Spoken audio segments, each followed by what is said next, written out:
Hey, what's up guys? In this video we're going to talk about CSS Attribute Selector.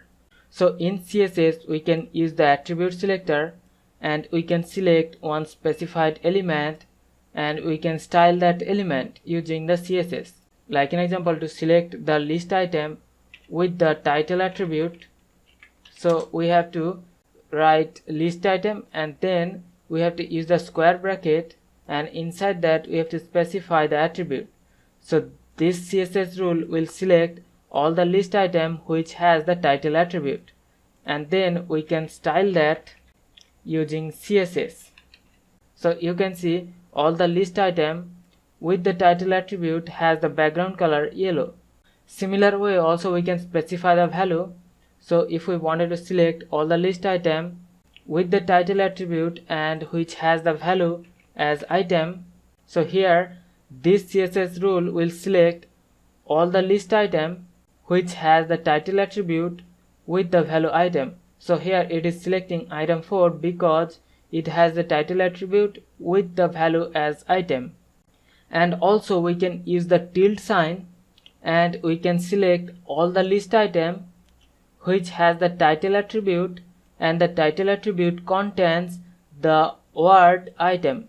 So here it is selecting the item 1 because it has the word item, and also selecting the item 3 because it also contains the word item, and also the item 4 because it also contains the word item in the title attribute. And also we can use the vertical bar and we can select all the list item with the title attribute and where the title attribute starting with the value item.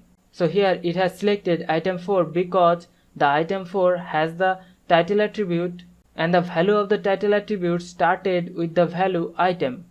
And also we can use the caret sign and we can select elements whose attribute value begins with a specified value.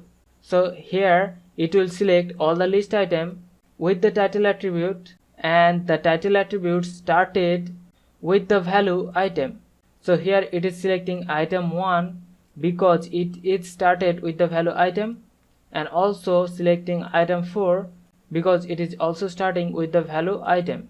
And also we can use the dollar sign and we can select elements whose attribute value ends with a specified value. So here it will select all the list item with the title attribute that ends with the value item.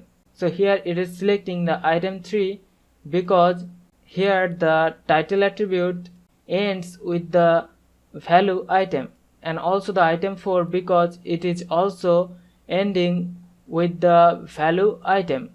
And also we can use the asterisk sign and we can select the elements whose value contains a specified value. So we can put the value as st. So this CSS rule will select all the list item with the title attribute and it contains the value as st. So it is selecting the item 3 because in item 3 the title attribute contains the specified value st. The item 5 also contains the title attribute with the specified value st. So that's why it has selected the item 3 and item 5. So this is the way we can use the CSS attribute selector and we can select and style the elements in the web page. And the main advantage of using the attribute selector is that we don't have to use the CSS class or IDs. So without using the CSS class and ID, we can style our elements. So hope you understand the concept. We'll see you in the next one. Thank you.